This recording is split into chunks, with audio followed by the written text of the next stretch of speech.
नमस्कार दोस्तों, YouTube channel साहित्य अध्ययन पर आपका स्वागत है। और आज हम अपनी बीए, बीकॉम, बीएससी यानी ग्रेजुएशन के हिंदी से लेने वाले हैं एक क्वेश्चन जिसका नाम है धार्मिक चेतना की व्याख्या कीजिए। तो प्रश्न इस प्रकार है कि हमें धार्मिक चेतना यानी कि स्पिरिचुअल कॉन्शियसनेस की व्याख्या करनी है। स्पिरिचुअल, आध्यात्मिक, धार्मिक, रिलीजियस। देखिए, रिलीजन जो है उसकी वो एक गलत शब्द है। धर्म को परिभाषित करने के लिए इंग्लिश में एक गलत शब्द है रिलीजन। रिलीजन नहीं बल्कि धर्म की सही परिभाषा है स्पिरिचुअलिटी। रिलीजन तो एक पंथ विशेष को बताने वाला शब्द हो गया, जो एक पंथ या संप्रदाय या सेक्ट को बताने वाला एक शब्द है रिलीजन। लेकिन एक्चुअली में जो सनातन धर्म है, सनातन हिंदू धर्म है, वो कोई रिलीजन नहीं बल्कि एक विचारधारा है, वो एक जीवन दर्शन है, एक स्पिरिचुअलिटी है। ठीक है, तो हम गलत शब्द से व्याख्या करते हैं। पंथ, मजहब, संप्रदाय अन्य हो सकते हैं, सिख है जैसे कि, और आप बोल सकते हैं इस्लाम है, क्रिश्चियनिटी है, ये सब जो है रिलीजन है। लेकिन Hindu is not a religion, Hindu is a culture, Hindu is a name of Sanatan Dharma philosophy, Hindu is a jeevan darshan, Hindu is spirituality of Sanatan Dharma, not the, it is not the religion. ये एक धर्म नहीं है। ये सनातन होना मतलब सत्य होना, सनातन मतलब होना सबसे प्राचीन होना, पुरातन होना। तो ये कोई धर्म का नाम, ये कोई रिलीजन का नाम ही नहीं है। सिख भी सनातन हो सकता है, मुस्लिम भी सनातन हो सकता है, क्रिश्चियन भी सनातन हो सकता है यदि वह अपनी जड़ की परंपरा को भूले ना, अपनी जड़ से जुड़ा रहे, अपने पूर्वजों को याद रखे, अपने इतिहास को याद रखे कि उसका वास्तविक इतिहास क्या है। उस इतिहास को उस इतिहास के बाद का अपने अस्तित्व को ना याद रखे जब वो कन्वर्ट हो गया, कन्वर्ट होने के बाद की चीज़ों को ना, बल्कि अपने पुरातन इतिहास को याद रखे। इस चीज़ को हम वहाँ से सीख सकते हैं कि आप जब इंडोनेशिया कंट्री को देखेंगे, कंबोडिया को देखेंगे, जावा को देखेंगे और इस प्रकार के देशों को देखेंगे तो वहाँ आप पाएंगे कि आज भी जो है वो अपने पूर्वजों को भूले नहीं हैं। भगवान रामचंद्र को, रामायण को, इतिहास को, अपने धर्म को, हनुमान जी को, आदि कैरेक्टर्स को वो भूले नहीं हैं। भगवान विष्णु का मंदिर वहाँ पर है, गरुड़ का सबसे ऊंचा स्टैचू वहाँ पर है। वे लोग आज भी अपनी परंपराओं को, अपने धर्म को, अपने इतिहास को भूले नहीं हैं। वे लोग सही मायने में सनातन हैं। सनातन इसी को कहा जाता है।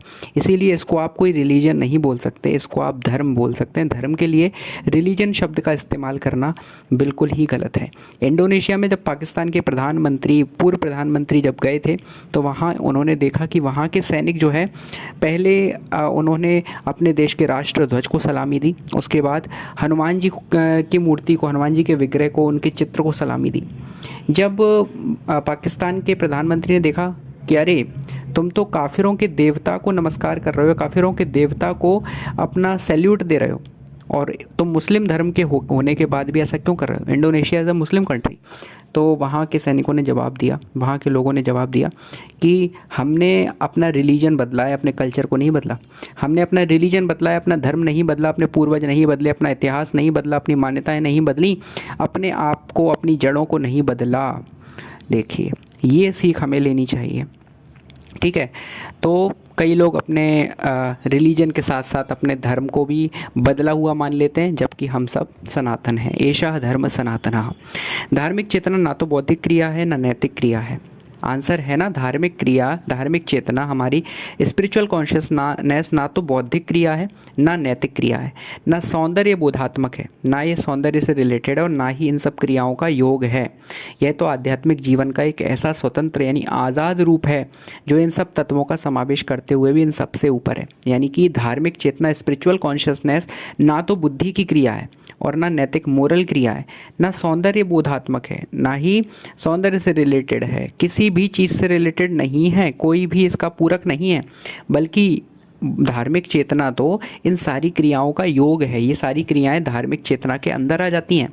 यह तो आध्यात्मिक जीवन का एक ऐसा स्वतंत्र रूप है जो इन सब तत्वों का समावेश करते हुए भी इन सबसे ऊपर है। यानी नैतिक क्रिया से भी ऊपर है, नैतिक जीवन से भी ऊपर है। धार्मिक चेतना सबसे ऊपर है। स्पिरिचुअल कॉन्शियसनेस का होना वास्तविक कॉन्शियसनेस का होना है, यदि हमारे अंदर स्पिरिचुअल कॉन्शियसनेस है, क्योंकि धर्म का उद्देश्य ईश्वर है। ईश्वर जो कि सबसे ऊपर है, ईश्वर जो कि सबके अंदर व्याप्त है, जिसमें केवल सत्य है, अच्छाई है, जिसमें केवल सनातनता है, जिसके अंदर लेश मात्र भी दोष नहीं है, बुराई नहीं है, जिसमें सत्य, अच्छाई और सौंदर्य आदि मूल्य तो निहित हैं ही, साथ ही वह इन सबसे ऊपर भी है। उसके अंदर सब कुछ समाविष्ट है। ईश्वर को सच्चिदानंद कहा गया है। शास्त्रों में कहा गया है सच्चिदानंद रूपाय विश्वोत्पत्त्यादि हेतवे तापत्रय विनाशाय श्री कृष्णाय वयम नमः। ईश्वर को सच्चिदानंद कहा गया है। सच्चिदानंद शब्द 3 शब्दों से मिलकर बना है, सत्य, चित्त और आनंद। जो सत्य है, चित्त है और आनंद है, सत्य भी वही है और आनंद का पूर्ण रूप भी वही है। और आनंद यानी कि हैप्पीनेस, जॉय। तो किसी को वास्तविक एंजॉयमेंट पाना है, वास्तविक आनंद पाना है, तो उसको सनातन धर्म से अवश्य ही जुड़ना चाहिए, अपनी जड़ों को नहीं भूलना चाहिए, और इस प्रकार वह सच्चिदानंद परमेश्वर को पा सकता है। धर्म का उद्देश्य सच्चिदानंदमय ईश्वर को प्राप्त करना मात्र ही नहीं है, लेकिन धर्म सभी चीज़ों का समावेश है। धर्म से ईश्वर तो मिलते ही हैं, लेकिन धर्म का केवल उद्देश्य केवल ईश्वर को पाना नहीं है। मतलब केवल धर्म से केवल सच्चिदानंद में ईश्वर ही नहीं मिलते, बल्कि सच्चिदानंद के साथ आप जुड़ गए तो सब कुछ सच्चिदानंद हो जाता है। आपका आनंद भी हमेशा के लिए इमोर्टल हो जाता है। अगर आप इमोर्टल आनंद के साथ जुड़ गए, मान लीजिए कि एक डाली है, डाली वृक्ष के साथ जब तक जुड़ी है तब तक वो हरी भरी रहती है।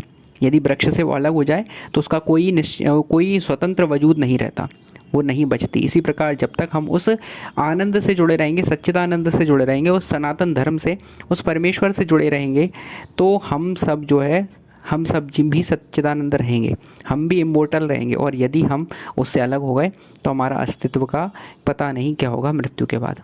इसलिए यदि हमें अपना हित चाहिए, अपना भला चाहिए, तो हमें इससे अवश्य, धर्म से अवश्य जुड़े रहना चाहिए। अपितु क्या कहा गया है कि सच्चिदानंदमय ईश्वर को प्राप्त करना मात्र ही उद्देश्य नहीं है, अपितु इस नाम रूपात्मक जगत में ईश्वरीय सत्ता के दर्शन करना भी है।